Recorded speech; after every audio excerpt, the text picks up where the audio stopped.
हम लोग आप लोगों को यातायात के नियमों के बारे में जानकारी देंगे। तो हम लोग चलते हैं यातायात के नियमों के बारे में कुछ जानकारी प्राप्त कर लेते हैं।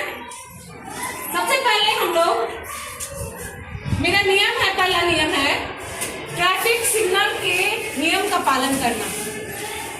ट्रैफिक सिग्नल के नियम का पालन करना हमारे यातायात के नियमों में बहुत जरूरी है, क्योंकि इससे हम लोग दुर्घटना होने से बच सकते हैं। ठीक है, तो हम पहले ट्रैफिक नियम 3 है और उसके बारे में हम लोग जानकारी लेंगे। तो हमारे जो ट्रैफिक नियम है, सबसे पहले रेड सिग्नल मतलब रुकना। येलो सिग्नल मतलब चलने के लिए तैयार। ग्रीन सिग्नल मतलब चलना। तो इस तरह से रेड सिग्नल मतलब रुकना, येलो सिग्नल मतलब चलने के लिए तैयार होना और ग्रीन सिग्नल मतलब चलना। तो आप लोग सभी यहाँ तक तो समझ गए होंगे। अब हम लोग आगे बढ़ते हैं। फिर हम लोग को क्या करना है, रुको, देखो, फिर सड़क पार करो। जब भी हम लोग सड़क पार करें तो हम लोग पहले रुके, उसके बाद इधर उधर देख लें और उसके बाद ही सड़क पार करें। ठीक है, उसके बाद तीसरा आता है सड़क पर दौड़े नहीं। कभी भी हम लोग को सड़क पार करते समय दौड़ना नहीं चाहिए या सड़क पर नहीं दौड़ना चाहिए। नहीं तो अगर कोई भी गाड़ी आता है तो आप उस गाड़ी के नीचे आ सकते हैं और दुर्घटनाग्रस्त हो सकते हैं। ठीक है, फुटपाथ का उपयोग करना। कभी भी पैदल चलिए तो फुटपाथ का उपयोग कीजिए। सड़क के किनारे फुटपाथ बना होता है। हम लोग जब भी सड़क पर चले तो फुटपाथ का उपयोग करें। ठीक है, अब है वाहन के बाहर हाथ ना निकालना। आए दिन देखा जाता है कि बच्चे क्या करते हैं, बस में बैठे हुए हैं, ऐसे वाहन के भीतर हाथ निकाल, भीतर से बाहर ऐसे कर देते हैं, या ट्रेन में है तभी हाथ बाहर निकाल देते हैं। तो हम लोग को हाथ नहीं निकालना है, क्योंकि हो सकता है कि हाथ में चोट लग जाए या हाथ हमारा कुछ हो जाए। ठीक है ना, अपने शरीर को बचाते हुए चलना है। अब है आपका वाहन धीरे चलाएं। कभी भी सड़क पर कोई भी स्कूटर हो, आपका 4 व्हीलर हो या आपकी कोई भी चीज हो, उसको धीरे चलाएं, देख कर चलाएं। ठीक है, अब आता है वाहन चलाते समय मोबाइल का उपयोग न करें। ये सबसे इम्पोर्टेंट बात है। आजकल मोबाइल के जमाने में क्या होता है कि लोग वाहन चलाते समय किसी का कॉल आ गया और तुरंत उठा लेते हैं और बात करने लगते हैं, और इसी दौरान क्या होता है कि वो अपना चलाते समय वो सही तरीका से गाड़ी नहीं चलाने के कारण एक्सीडेंट हो जाती है।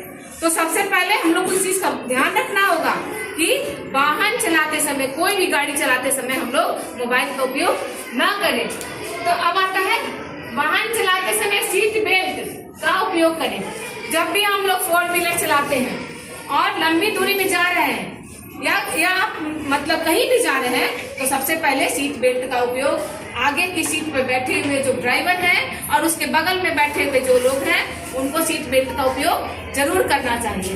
ठीक है, धूम्रपान का प्रयोग ना करें। कभी भी कहीं भी आप जा रहे हैं तो धूम्रपान का प्रयोग ना करें, क्योंकि शराब पी के अगर गाड़ी चलाएंगे तो आपका खो बैठेंगे और दुर्घटनाग्रस्त आपकी गाड़ी हो जाएगी। आए दिन ये घटना होती रहती है, हम लोग देखते हैं, न्यूज़पेपर में पढ़ते हैं, टीवी पर न्यूज सुनते हैं। इसलिए कभी भी हम लोग को धूम्रपान का उपयोग नहीं करना है। ठीक है, अब है पैदल सड़क पार करते समय जेब्रा क्रॉसिंग का उपयोग करें। कभी भी हम लोग पैदल जब भी सड़क पार करते हैं तो हम लोग को जेब्रा क्रॉसिंग ही सड़क पर सुरक्षित रखता है।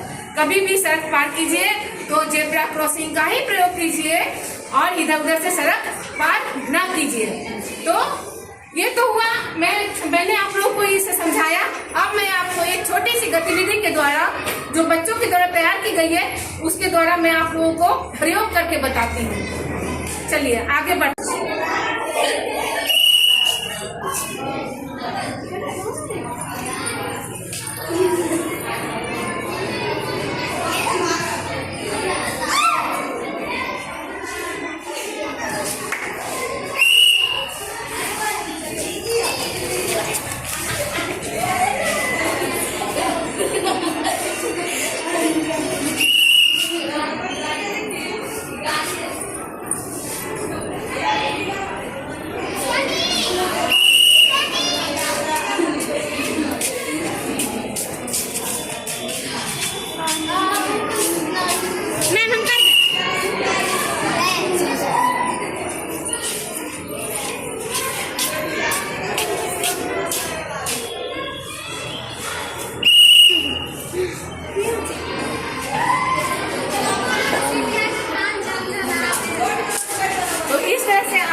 सड़क के नियमों का पालन करते हुए और जेब्रा क्रॉसिंग को कैसे पार करते हैं, यहाँ पर हमारे जो भी छात्राएं जो हैं उन्होंने कितने अच्छे से ट्रैफिक पुलिस बन के और सिग्नल बन के दिखाया कि किस तरह से हम लोग सड़क के नियमों का पालन कर सकते हैं। धन्यवाद।